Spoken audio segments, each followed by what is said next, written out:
Good morning and welcome, everyone. Um, Today we have Kyle's PPT meeting. First, I'm going to go through the introductions. Miss Ortiz, General Education Teacher. Miss Kundra, Special Education Teacher. Miss Kara Marr, School Psychologist. Dr. Rivera, School Administrator. Miss Beecher, the parent. And Kyle Beecher, the student. The purpose of this PPT is to review the initial evaluation and determine eligibility for special education services. I have a mediation statement to read. The procedural safeguards explain student and parent rights under IDEA and identify dispute resolution options, including the right to voluntarily engage in mediation. Ms. Beecher, do you have any questions on that? No? Okay. Today's agenda, we're going to start by reviewing Kyle Beecher's Woodcock-Johnson Achievement Assessment results. We're going to review Ms. Marr's school psychologist report to provide additional insights into Kyle's cognitive and emotional functioning. We're going to discuss the implication of Kyle's learning profile on his classroom performance. We're going to determine eligibility today, and then we're going to present instructional recommendations and progress monitoring strategies if we determine Kyle is eligible. I'm going to start with the achievement testing. Kyle's strengths, which are all available in the report in front of you on page 3. His broad written language, he scored in the average range with a score of a 99. His spelling, he also scored in the average range with a score of 95. His oral reading is also a strength. He scored in the average range with a score of 98. The concerns or challenges for Kyle when taking this test were fluency and calculation difficulties were well below average. His broad math score was a 71. His math fact fluency was a 69, both well below average.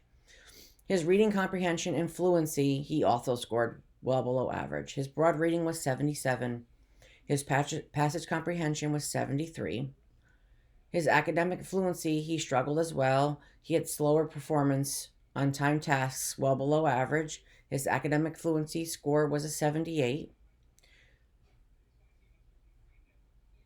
Kyle's weaknesses in math and reading comprehension affect his ability to fully participate in grade level tasks.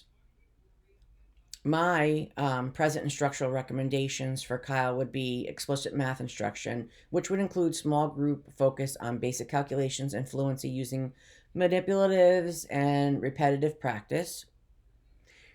Reading comprehension support, I would like to incorporate graphic organizers, summarization, and inferencing activities.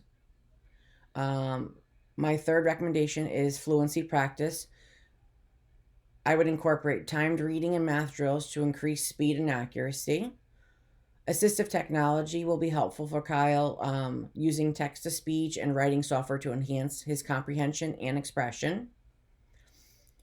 Also, peer tutoring, collaborative learning environment to model problem-solving strategies, and individualized writing support, structured prompts, and rubrics to refine his skills. The progress monitor, and does anybody have any questions with that before I go on to the progress monitoring piece? Okay. Progress monitoring plan would include weekly oral reading fluency assessments to track his progress in comprehension and speech so we can adjust the instructional strategies. Also, math, timed problem solving exercises to measure calculation fluency over time. As his skills increase, we can increase the number of exercises or the shorten the time. Does anybody have any questions? Yes, Dr. Rivera. Okay, your question is, how will we ensure that Kyle's progress monitoring results directly inform the instructional strategies we use in the classroom? Great question. To answer this, we will analyze the progress monitoring data regularly to identify Kyle's trends in performance. For instance, if the data shows improvement in reading fluency but stagnation in comprehension, we can adjust by incorporating more comprehension-focused strategies like summarizing or questioning techniques. Um, Similarly, if his math fluency improves, but his problem solving skills lag, we can introduce more targeted interventions like visual aids or manipulatives for complex problems. But ultimately, by reviewing his data during team meetings, we can align his classroom strategies with his progress, ensuring that his instruction remains responsive to his needs. Dr. Rivera, does that answer your question? Okay. Ms. Beecher, do you understand that question as well? We will adjust Kyle's progress monitoring and his instructional recommendations based on how well he's doing. If he starts to decline, we can increase it. If he starts to do better, we can decrease it. Okay. Does anyone else have any questions? Yes, Miss Marr. Your question is given Kyle's frustration during math and reading tasks, how can we balance challenging him academically while also supporting his emotional needs? Great question. Um, and we see this a lot with Kyle. He gets very frustrated when he does not understand a certain task or an assignment, or when he starts to get things wrong. But we can create a balanced approach by using scaffolding tasks. We could break down the complex tasks into manageable steps to prevent overwhelming him while gradually increasing the difficulty as he progresses. I would also incorporate strengths, using his strong written expression skills to process and reflect on challenging material. For example, having him journal or summarize his understanding can help him reduce his frustration levels. Um, Another support we can do is adding positive reinforcement, celebrating small successes to build his confidence. This could be as simple as verbal praise or a visual progress chart showing his improvement over time.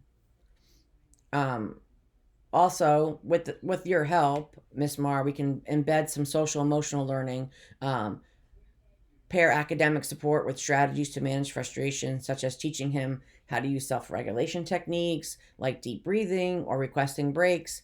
I think, Miss Marr, if you and I work together on that, if he has a social emotional goal tied into um, his counseling with you, that will help break down some of the frustration levels.